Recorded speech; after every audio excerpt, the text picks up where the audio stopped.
Hello student, आज के इस वीडियो लेक्चर में बात करेंगे प्लांट प्रोपोगेशन के बारे में। प्लांट प्रोपोगेशन पादप प्रवर्धन या पौधों का प्रसारण, कुछ भी कह सकते हैं। तो प्रोपोगेशन का तात्पर्य यही होता है, प्रोपोगेशन का अर्थ यही होता है प्रवर्धन यानी प्रसार करना, प्रसारण करना। कहने का मतलब जो पौधों की संख्या है उसमें बढ़ोतरी करना। देखते हैं पौधों की संख्या में बढ़ोतरी करने की क्रिया को ही क्या कहते हैं, प्रसारण करते हैं या प्रवर्धन कहते हैं। ठीक है, प्रकृति में अपने आप को कायम रखने के लिए स्वगुणित पौधे होते रहते हैं, परंतु मनुष्य को वांछित गुणवत्ता के पौधों को प्राप्त करने के लिए उनकी संख्या में बढ़ोतरी के लिए प्रयत्न करना ही क्या कहलाता है, प्रसारण कहलाता है। क्या कहलाता है, प्रसारण कहलाता है। सीधे से एक लाइन में परिभाषा, पौधों की संख्या में बढ़ोतरी करने की क्रिया को ही क्या कहते हैं, प्रोपोगेशन कहते हैं। मल्टीप्लिकेशन इन प्लांट नंबर, इसमें यानी पौधों की संख्या में बढ़ोतरी करना, गुणन करना, मल्टीप्लिकेशन गुणन करना, क्या कहलाता है आपका, प्रसारण कहलाता है। फिर उसके बाद इसके प्रकार के बारे में बात करेंगे। प्रकार, टाइप ऑफ प्रोपोगेशन यानी प्रवर्धन के प्रकार कितने प्रकार के होते हैं, तो ये दो प्रकार के होता है। एक होता है आपका लैंगिक और एक होता है अलैंगिक। लैंगिक जनन सेक्सुअल रिप्रोडक्शन, अलैंगिक जनन असेक्सुअल रिप्रोडक्शन। इसके आगे इसके बारे में बात करेंगे। सबसे पहले बात करते हैं सेक्सुअल प्रोपोगेशन के बारे में। लैंगिक जनन, जिसे हिंदी में क्या कहेंगे, लैंगिक जनन। बीज से पौधों का गुणन ही लैंगिक जनन कहलाता है। लैंगिक जनन में नर और मादा मिलकर बीज बनाते हैं। इनमें अर्धसूत्री विभाजन होता है, जिसके कारण पौधों की गुणसूत्रों की गति पौधों की आधी हो जाती है, जो निषेचन के पश्चात सामान्य हो जाती है। कहने का मतलब ये है, जो लैंगिक जनन होता है, ठीक है, उसमें मेल व फीमेल दोनों जो गैमेट होते हैं हैप्लॉइड होते हैं। ठीक है, क्योंकि इनमें अर्धसूत्री विभाजन होता है। अर्धसूत्री विभाजन के कारण ये जो है हैप्लॉइड होते हैं, अगुणित होते हैं। लेकिन जब इसमें फर्टिलाइजेशन की क्रिया होती है, संपन्न होती है, निषेचन की क्रिया संपन्न हो जाती है, उसके बाद फिर ये नॉर्मल हो जाते हैं, सामान्य स्थिति में हो जाते हैं। तो जितना भी कहने का मतलब बाइसीड के द्वारा पौधे तैयार होते हैं वो सेक्सुअल के अंतर्गत आते हैं, बाइसेक्सुअल यानी लैंगिक जनन के अंतर्गत आते हैं। फिर उसके आगे बात करते हैं असेक्सुअल असेक्सुअल प्रोपोगेशन। क्या होता है असेक्सुअल प्रोपोगेशन, यानी अलैंगिक जनन, यानी जिनमें कि पौधों को जो नए पौधे तैयार किए जाते हैं वो बाइसीड नहीं तैयार किए जाते। किसके द्वारा तैयार किए जाते हैं, देखते हैं। इस प्रक्रिया में लैंगिक जनन से स्वतंत्र होते हैं, यानी लैंगिक जनन से स्वतंत्र होते हैं, हट के होते हैं। ये समसूत्री विभाजन के कारण होता है। किसके कारण होता है, समसूत्री विभाजन। सेक्सुअल यानी लैंगिक जनन में हमने बात की थी कि अर्धसूत्री विभाजन होता है, लेकिन यहाँ पर असेक्सुअल रिप्रोडक्शन है यानी असेक्सुअल प्रोपोगेशन है, तो इसमें समसूत्री विभाजन के कारण होता है। इस विभाजन में गुणसूत्र विभाजित होकर दो संतत कोशिकाओं में बढ़ जाते हैं, जो अलैंगिक जनन का आधार माना जाता है। कहने का तात्पर्य यह है कि जो सेक्सुअल प्रोपोगेशन होता है उसमें अर्धसूत्री विभाजन होता है, तो उसमें आधे मेल पार्ट में बढ़ जाते हैं, आधे फीमेल में बढ़ जाते हैं। लेकिन यहाँ पर जो है गैमेट में नहीं बढ़ते, यहाँ पर सेल्स में बढ़ जाते हैं। कहने का मतलब समसूत्री विभाजन होता है और गुणसूत्र जो है विभाजित होकर दो संतति कोशिकाओं में बढ़ जाते हैं। किसमें, सेल्स में बढ़ जाते हैं, कोशिकाओं में बढ़ जाते हैं। ठीक है, इतनी बात क्लियर। उसके बाद बात करते हैं, इस विधि से तैयार पौधे मात्र पौधे के समान ही होते हैं। जैसे पौधा होगा, जिस पौधे से आप तैयार करना चाहेंगे उसकी जो देखने में उसी पौधे के समान दिखेंगे।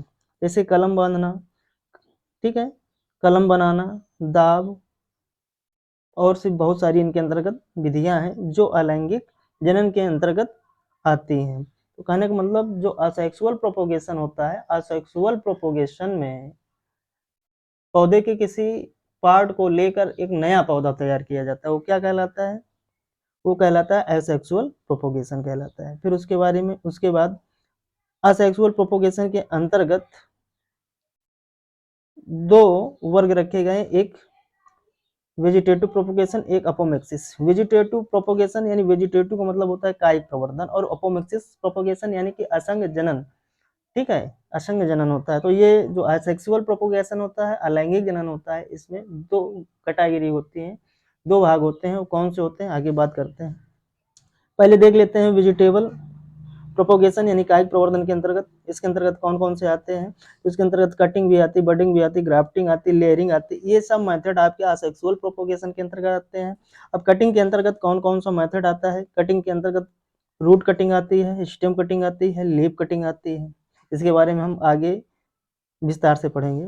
फिर उसके बाद बडिंग मेथड में, जिसे हिंदी में बोलते हैं कलिकायन विधि, इसके अंतर्गत आपका रिंग बडिंग आता है, पेज बडिंग आता है, टी बडिंग आता है, ये सब जो है बडिंग के मेथड है। ग्राफ्टिंग, जिसे भेट कलम कहते हैं, इसके अंतर्गत इनआर्चिंग हो गया, टंग ग्राफ्टिंग हो गया, विनियर ग्राफ्टिंग हो गया, वेज ग्राफ्टिंग हो गया। फिर उसके बाद लेयरिंग, ये भी एक असेक्सुअल प्रोपोगेशन का मेथड, असेक्सुअल प्रोपोगेशन के अंतर्गत वेजिटेटिव प्रोपोगेशन का एक मेथड है लेयरिंग मेथड। लेयरिंग मेथड के अंतर्गत क्या होता है, कौन कौन से मेथड आते हैं, ground layering, ring layering, simple layering, trench layering, compound layering, और भी बहुत सारे हैं जो लेयरिंग मेथड के अंतर्गत आते हैं। इनके बारे में आगे विस्तार से पढ़ेंगे। फिर उसके बाद कटिंग, उसके बाद कटिंग यानी कि जो कलम विधि है, कलम विधि के अंतर्गत क्या होता है, कैसे क्या, इसको हम पढ़ेंगे। जैसे कटिंग के अंतर्गत आता है आपका जड़, पत्ती, तना, है ना, ये पढ़ा था हमने। तो पहले कलम देख लेते हैं। कटिंग, इन मूल वृंत पौधों से उनकी शाखा को अलग कर दूसरे स्थान पर रोपित करना, जिससे कि नया पौधा तैयार हो सके या बन सके, उसे कलम कहा जाता है। बात समझ में आई। कटिंग क्या होता है, जब कटिंग करते हैं, जैसे कि आपको डिफाइन करना है कटिंग क्या होती है, तो मूल वृंत पौधों से उनकी शाखा को अलग कर, जो सेशन लेते हैं आप, वो रूट स्टॉक प्लांट से लिया जाता है। ठीक है, रूट स्टॉक प्लांट से सेशन को लेकर अलग दूसरे स्थान पर रोपित करना, जिससे कि एक नया पौधा बन सके या तैयार हो सके, उसे क्या कहते हैं, कटिंग कहते हैं या कलम कहते हैं। जिसकी निम्न विधियां हैं। इसके अंतर्गत कौन कौन सी आती है, कटिंग के अंतर्गत आपका स्टेम कटिंग आता है, रूट कटिंग आता है, लीफ, यहाँ पर होगा लीफ, लीफ गलत लिखा है, यहाँ पर होगा लीफ कटिंग, इसे पत्ती कलम कहते हैं। जिसे क्या कहते हैं, पत्ती कलम। अब इनके बारे में हम एक एक करके पढ़ेंगे। क्या होता है स्टेम कटिंग, तो देख लीजिए स्टेम कटिंग में क्या होता है। स्टेम कटिंग जिसे तना कटिंग, स्टेम मतलब तना, इसमें तने के एक भाग को काटकर कलम बनाया जाता है। ये 4 प्रकार के होते हैं। यानी मतलब स्टेम कटिंग में क्या होता है, जो रूट स्टॉक प्लांट होता है यानी मात्र पौधा होता है, उससे एक शाखा ली जाती है, उस शाखा को काटकर कलम बनाया जाता है। इसमें 4 प्रकार की शाखा यानी 4 प्रकार के कलम बनते हैं। वो एज पर डिपेंड करता है, शाखा की मोटाई पर डिपेंड करता है, और कैसे किसमें होता है वो हम आगे बात करेंगे। जैसे पहला है hard would cutting, hard would cutting मतलब सख्त काष्ठ कलम। दूसरा है सेमी हार्ड वुड कटिंग, अर्ध काष्ठ कलम, सॉफ्ट वुड कटिंग, मुलायम काष्ठ कलम, हर्बेसियस कटिंग, साकी कलम। तो अब इन चारों के बारे में एक एक करके विस्तार से हम आगे देखते हैं। क्या होता है हार्ड वुड कटिंग में, सेमी हार्ड वुड कटिंग में, सॉफ्ट वुड कटिंग में और हर्बेसियस कटिंग में। तो देखते हैं पहला hard would cutting. Hard would cutting जैसे हमें करनी है, हार्ड वुड कटिंग यानी सख्त कास्ट कलम बनानी है, तो क्या क्या हमें जानना होगा, किन किन बातों को हमें ध्यान रखना है। तो इसमें 1 वर्ष पुरानी शाखा से कलम बनाई जाती है। कहने का मतलब 1 वर्ष पुरानी शाखा हो या 10 से 12 माह पुरानी शाखा हो। ठीक है, इतनी पुरानी शाखा होनी चाहिए। दूसरी चीज, ये स्वस्थ होनी चाहिए, लेकिन बहुत तेज बढ़ने वाली नहीं होनी चाहिए। कहने का तात्पर्य, हार्ड वुड कटिंग में जो हम कलम लेंगे वो 1 वर्ष या 10 से 12 माह पुरानी शाखा हो, स्वस्थ हो और बहुत तीव्र गति से ग्रोथ करने वाली ना हो। ठीक है, दूसरी बात, इनकी जो सेशन लेंगे उस सेशन की जो लंबाई होगी वो 10 से 45 सेंटीमीटर रखी जाती है, और ऊपर 2-3 कलिकाएं होनी चाहिए। ऊपर 2-3 कलिकाएं, जो ऊपरी भाग होता है, कहने का मतलब टोटल 4-5 कलिकाएं होनी चाहिए, टोटल 4-5 कलिकाएं होनी चाहिए। लेकिन भूम में दबाने के बाद जो बचती हैं 2 से 3 कलिकाएं भूम के ऊपर दिखाई देनी चाहिए। ठीक है, नीचे का कटान गोल बनाते हैं, ये भी एक ध्यान देने वाली बात है कि नीचे का कटान गोल और ऊपर का कटान जो है तिरछा बनाते हैं, और कलिका से, यहाँ पर कलिकाएं होते हैं, कलिका से 2-3 सेंटीमीटर ऊपर तिरछा कटान करना चाहिए। ठीक है, जिससे रोपण करते समय कलम का ऊपरी व निचला हिस्सा पहचानने में आसानी। जो आप कटान लगाते हैं, कटान इसीलिए लगाते हैं कि ऊपरी हिस्सा कौन सा है और निचला हिस्सा कौन सा है, ताकि हमें ट्रांसप्लांटिंग के समय, रोपित करते समय हमें ये मालूम रहे कि कौन सा हिस्सा भूमि में लगाया जाएगा, कौन सा ऊपर रहेगा। तो ऊपर वाला हिस्से में तिरछा कटान और निचले वाले हिस्से में गोल कटान होता है। इतनी बात क्लियर। फिर क्या है, कलम के निचले हिस्से को रोपित करते समय कलम को 45 अंश झुकाकर लगाना चाहिए। सारी चीजें ठीक। आपने कलम ले लिया, एक से एक वर्ष पुरानी या 10 से 12 माह पुरानी शाखा ले लिया, स्वस्थ शाखा ले लिया। और अगली बात, कितनी लंबी होनी चाहिए शाखा, 10 से 45 सेंटीमीटर लंबी होनी चाहिए, ये भी हो गया। और जो सेशन ले रहे हैं उसमें कम से कम 5-6 कलिकाएं होनी चाहिए, 4 या 5 कलिकाएं होनी चाहिए। फिर उसके बाद ये भी हो गया। उसके बाद हम क्या करेंगे, जो कटान लगाएंगे, जो भूमि में गाड़ा जाता है उसमें गोल कटान होगा और ऊपरी तरफ तिरछा कटान होगा, ये ध्यान देंगे। और जो ऊपर जो तिरछा कटान काटेंगे, कलिका से 2-3 सेंटीमीटर दूरी पर तिरछा कटान लगाएंगे। और जब लगाते हैं तो हमें ये भी ध्यान रखना होगा कि जो हम लगा रहे हैं कलम का जो झुकाव होता है वो कितने एंगल का होना चाहिए, 45 अंश सेल्सियस पर झुकाकर लगाना चाहिए। और किस दिशा में लगाना चाहिए, तो उत्तर दिशा में। किस दिशा में, उत्तर दिशा में।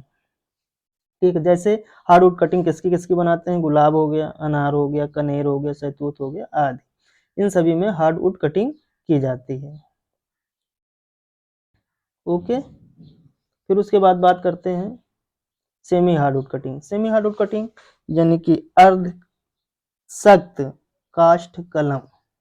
इसमें कितने माह पुरानी शाखा होनी चाहिए, तो इस कलम की विधि में 5 से 9 माह पुरानी शाखा को काटकर कलम बनाया जाता है।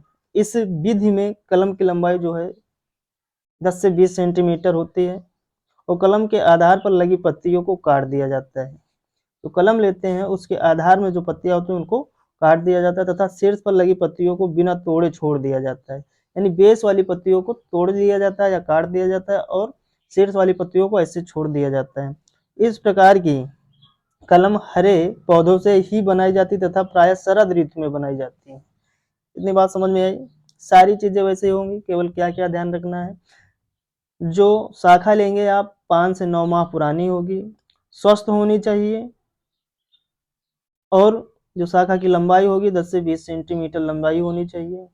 कटान भी वैसा करेंगे, जो बेस होगा, जो भूमि में लगाया जाएगा, भूमि साइड वाला गोल कटान होगा, ऊपर वाला तिरछा कटान होगा। और जो कलिका से शीर्ष भाग में जो तिरछा कटान लगाएंगे उसमें जो कलिका होगी, कलिका से 2-3 सेंटीमीटर ऊपर तिरछा कटान लगाया जाएगा। और लगाने के लिए ये जो है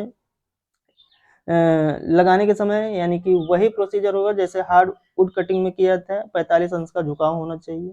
ठीक है। और इस प्रकार की कलम जो है हरे पौधों से ही बनाई जाती है। ठीक। और किस सीजन में बनाई जाती है, शरद ऋतु में ही बनाई जाती है। जैसे किसके किसके, आम हो गया, अमरूद हो गया, कटहल हो गया, नींबू हो गया और बहुत सारी हैं इत्यादि। ठीक है। तो ये थी आपकी सेमी हार्डवुड कटिंग के अंतर्गत कुछ बातें। जितना आपका प्रोसीजर है सारी चीजें सब सेम रहेंगी, थोड़ी थोड़ी बातें चेंज होंगी। जैसे कि कितने माह पुरानी शाखा ली जाएगी, जैसे कि हार्डवुड कटिंग है तो वो कितने माह पुरानी होगी, तो हार्डवुड कटिंग में 10 से 12 माह पुरानी शाखा यानी कि 1 वर्ष पुरानी शाखा। सेमी हार्डवुड कटिंग में 5 से 9 माह पुरानी शाखा। ठीक है। ठीक इसी प्रकार आगे चलते हैं। नेक्स्ट कटिंग कौन सी है, soft wood cutting. Soft wood cutting का मतलब मुलायम काष्ठ कलम। इस विधि में शाखा 4 से 6 माह पुरानी ली जाती है और शाखा की लंबाई 10 से 15 सेंटीमीटर होनी चाहिए। और लगाने के पूरे प्रोसीजर ठीक उसी प्रकार होते हैं जैसे आपने हार्डवुड कटिंग में पढ़ा और सेमी हार्डवुड कटिंग में। ठीक। उसके बाद बात कर लेते हैं हर्बेशियस कटिंग। तो हर्बेशियस कटिंग जिसे शाकी कलम कहते हैं, इस तरह की कलम शोभाकारी पौधों में की जाती है। शोभाकारी पौधे मतलब अलंकृत पौधे, जिनका उपयोग हम घरों, दरवाजों, लानों और बड़े बड़े उत्सव लानों में प्रयोग करते हैं। उन पौधों की जो है हम शाकीय कलम लगाते हैं। कलम बनाने के लिए 1 से 2 माह पुरानी शाखा, इसमें जो है कितने माह यानी जो शाखा लेनी है वो कितनी पुरानी लेनी है, वो 1 से 2 माह पुरानी शाखा ली जाती है। अच्छा, किन किन पौधों में किया जाता है, अल्टरनेरिया, कोलियस, पीली, आयरिशियन आदि बहुत सारे पौधे हैं जो ऑर्नामेंटल प्लांट के अंतर्गत आते हैं, जो सजावट के लिए प्रयोग किए जाते हैं। ठीक है, क्लियर। फिर उसके बाद कटिंग के अंतर्गत ये आपका स्टेम कटिंग कंप्लीट हो गया। उसके बाद रूट कटिंग देखते हैं। रूट कटिंग में क्या होता है, वे पौधे जो भूअस्तारी पैदा करते हैं, वे जड़ कलम बनाने हेतु तो उपयुक्त होते हैं। क्या, जड़ कलम बनाने हो, यानी कि जो भूअस्तारी पैदा करते हैं उन्हीं से जड़ कलम बना सकते हैं। फल वृक्ष जैसे सेब हो गया, नाशपाती हो गया, बेल आदि में जो है जड़ कलम बने, इन सब में जड़ कलम द्वारा ही पौधे प्रवर्धित किए जाते हैं। इन जड़ कलम की जो लंबाई होती है 10 से 15 सेंटीमीटर रखी जाती है। वो कलम को स्पिगनम घास या रेत में रखने पर जो है जड़ों का फुटान अधिक मात्रा में होता है। कलम बनाते समय तने के समीप सिरे पर तिरछा कटान लगाते हैं। जब कलम बनाते हैं तो तने के समीप तिरछा कटान लगाते हैं और दूसरे सिरे पर गोल कटान। ठीक उसी प्रकार, कहने का मतलब जहाँ बेस से काटते हैं वहाँ पर गोल कटान होता है और ऊपरी शीर्ष भाग में तिरछा कटान होता है। तो ये बातें थी, इतनी बातें जो कि रूट कटिंग के अंतर्गत थी। उसके आगे बात करते हैं लीफ कटिंग। कौन सी cutting, leaf cutting. Leaf cutting में क्या होता है, ये लीफ LEAF लीफ, ये गलत लिखा था। लीफ कटिंग में क्या होता है, इस तरह की कलम जो है शोभकारी पौधों में की जाती है। कलम बनाने के लिए 1 से 2 माह पुरानी ली जाती है। जैसे कि आपने पढ़ा था हर्बेशियस कटिंग में, साकी कलम में। ठीक उसी प्रकार लीफ कटिंग में क्या होता है, जो कलम बनाने के लिए जो पत्तियां ली जाती हैं, 1 से 2 माह पुरानी पत्तियां ली जाती हैं पत्तियों के लिए। ठीक है, ये था इतना लीफ कटिंग। तो आज के लिए आज इतना ही, और इसके आगे अभी बाकी है। लीफ कटिंग हो गया, अभी इसमें जो है बाकी क्या क्या है, बाकी इसमें आपका ग्राफ्टिंग, बडिंग, लेयरिंग, इन सब का नेक्स्ट वीडियो में हम विस्तार से चर्चा करेंगे। Thank you.